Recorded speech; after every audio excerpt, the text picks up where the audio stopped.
সম্মানিত দর্শক শ্রোতা, পরম সৃষ্টিকর্তা যিনি অসীম দয়ালু, শুরু করছি তার নামে।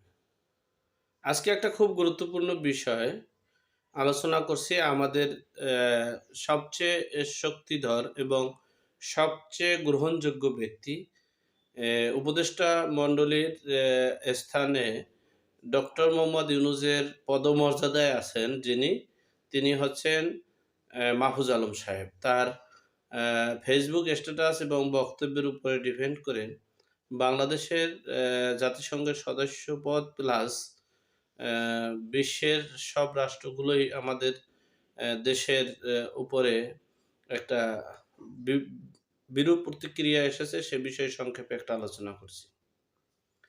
আমাদের বাংলাদেশ, এই বাংলাদেশের ৫ই আগস্টের পর একটা অন্তর্বর্তীকালীন উপদেষ্টা পরিষদের মাধ্যমে রাষ্ট্রপতি ও সেনাপ্রধান দেশ পরিচালনা করছেন। যেহেতু তারা এখন সরকারের দায়-দায়িত্ব নিচ্ছেন, সরকারের পদমর্যাদায় আছেন। এই এই পদমর্যাদায় থাকাকালীন সময়ে বাংলাদেশে হিন্দু সম্প্রদায়ের সংখ্যালঘু নির্যাতন, মাজার, মন্দির, মসজিদ, গির্জা সহ সব জায়গায় হামলা, মামলা, গণহত্যা, গণহারে জেল, গণহারে বিচারবিহীন হত্যার নানান প্রচারণা চলছে দেশি বিদেশি চক্রান্তে। এবং সেটা বাংলাদেশেও হচ্ছে এবং ভারত সেটাকে বেশি দেখছে। সেখান থেকে আমরা ভারত আমাদের সাথে কিভাবে যুদ্ধ বাজাবে সেজন্য আমরা সবসময়ই তাদেরকে যুদ্ধের দিকে ধাবিত করছি। ভারতবাসীদেরকে বাংলাদেশের উপরে যুদ্ধের দিকে ধাবিত আমরা নিজেরা করছি। ভারত নিজেরা যুদ্ধে এবং সংঘর্ষে লিপ্ত হতে চায় না। বিশ্ববাসী সহ সকল রাষ্ট্রগুলোতে ভারতরা এটাই বলতে চেয়েছেন এবং সেটা সর্বশেষ গতকালকে প্রকাশ পেয়েছে। আপনারা দেখেছেন ভারত বয়কটের ব্যাপারে রুহুল কবির রিজভী সাহেব শাড়ি পরেছেন, চাদর পরেছেন, বহুত কিছু করেছেন, রোড ম্যাপ, লং মার্চ করেছেন, বহুত কিছু করেছেন। আবার আমাদের এই ৫ই আগস্টের যে বিপ্লবী বিজয়, সে বিজয়ের মাস্টার মাইন্ড হচ্ছেন মাহফুজ আলম সাহেব। আমরা ধরে নিলাম তিনি মাস্টার মাইন্ড, কিন্তু তিনি তার ইতিপূর্বে যত বক্তব্য এবং পোস্ট তাতে বোঝা গেছে তিনি তো মাস্টার মাইন্ড দূরের কথা, তিনি যে কি একমাত্র আল্লাহ পাক রব্বুল আমিন জানে। যাই হোক, একজন মাস্টার মাইন্ড, একজন উচ্চ পদস্থ কর্মকর্তা বা প্রধানমন্ত্রীর মানে স্থানে থেকে অথবা প্রধানমন্ত্রীর মন্ত্রণালয়ের মন্ত্রী হিসেবে থেকে যদি এই দায়িত্বহীনতার কথা বলে এবং দেশের সাথে অন্য দেশের যুদ্ধের কথা বলে, যুদ্ধ করার জন্য মানে উস্কানি দেয় এবং অন্য রাষ্ট্রের স্বাধীন সার্বভৌমত্ব রাষ্ট্রের অঞ্চলগুলো, প্রদেশগুলো দখল করতে চায়, তাহলে সে দেশ কি বসে থাকবে? সেটা প্রকাশ্যে। এখন ইন্ডিয়ার সকল আন্তর্জাতিক খ্যাতিসম্পন্ন মিডিয়াগুলো প্রমাণ করছে যে মাহফুজ আলম সাহেব বলেছেন ত্রিপুরা, আসাম সকল রাজ্য নাকি তারা মানচিত্র দেখছে এবং সেটা তারা দখল করবে। সময়ের ব্যবধানে তারা এটা দখল করে নিবে। দখল করতে পারলেই স্বাধীনতা পূর্ণাঙ্গ রূপ লাভ করবে। এই মানচিত্র ও পর্যন্ত তিনি দেখিয়েছেন, আমরা দেখেছি। সুতরাং এই যে যেই পদে তিনি আছেন সেখানে থেকে যদি তিনি মাস্টার মাইন্ডই হন, মাস্টার মাইন্ড শব্দের অর্থ হচ্ছে পিছনে থেকে তিনি কল কবজা নাড়াবেন, বুদ্ধি পরামর্শ কলা কৌশল দিবেন। আর মাঠের নেতারা তারা সভা সমাবেশ করবে, বক্তব্য করবে, লং মার্চ করবে। যেমন ফখরুল ইসলাম আলমগীর তিনি মাস্টার মাইন্ড ছিলেন আর মানে লং মার্চে পাঠাইছে রুহুল কবির রিজভী সাহেবকে।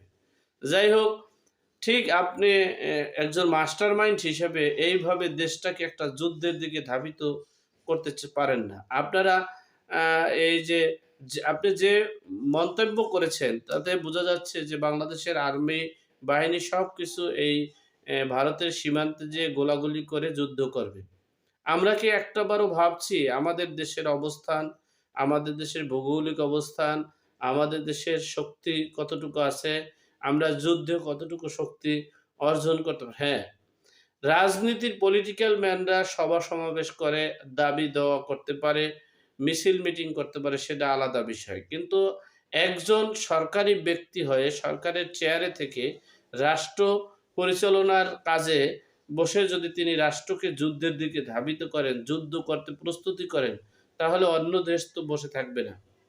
আমাদের দেশের যদি ধরেন আপনি চট্টগ্রামটা ইন্ডিয়া যদি নিয়ে যেতে চায়, আমরা কি বসে থাকবো? আমরা তো চেষ্টা করব সেটাকে রক্ষা করার জন্য। ঠিক তেমনি এই মাহফুজ আলম সাহেব যদি ত্রিপুরা, আসাম, 7 স্টার দখল করতে চায়, কলকাতা দখল করতে চায়, দখল করার প্রস্তুতি নেয় এবং সেনাবাহিনী, সকল বাহিনীদেরকে মানে সঠিক পদক্ষেপ নিতে বলে এবং প্রস্তুতি থাকতে বলে, তাহলে কি ভারত বসে থাকবে?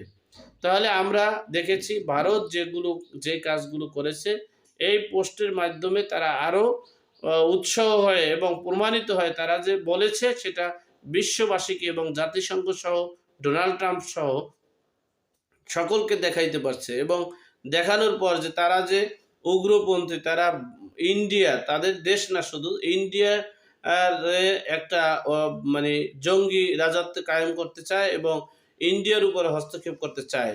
এই জন্যই মূলত আমরা এগুলো করেছি। তাহলে তাদের বিধানসভায় যেটা বলেছে, লোকসভায় যেটা বলেছে, মিছিল মিটিংয়ে যেটা বলেছে, বিজেপি নেতা শুভেন্দু যেটা বলেছে, সেটা প্রমাণ করেছে এই মানে মাহফুজ আলম সাহেব। স্ট্যাটাস এবং পূর্বে তাদের বক্তব্য গৃহযুদ্ধের দিকে প্রস্তুতি নিয়েছি, এরপরে ছাড় দেওয়া হবে না, নানান কথাগুলো, যে সব কথাগুলো দেশের অন্য দেশের মানে বিরুদ্ধে চলে যায় এবং অন্য দেশগুলো যুদ্ধের দিকে যে ধাবিত হয়, এরকমের কথাগুলো আমরা বলেছি।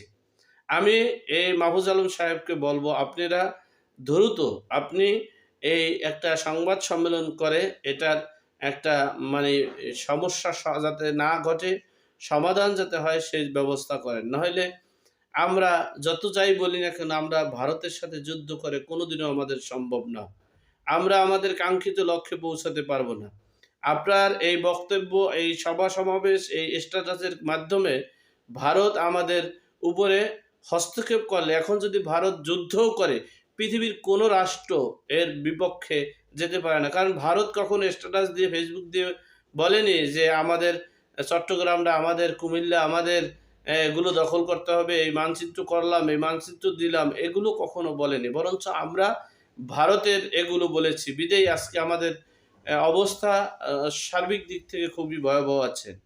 আল্লাহ আমাদের সকলের সঠিক জ্ঞান দান করার তৌফিক দান করুক।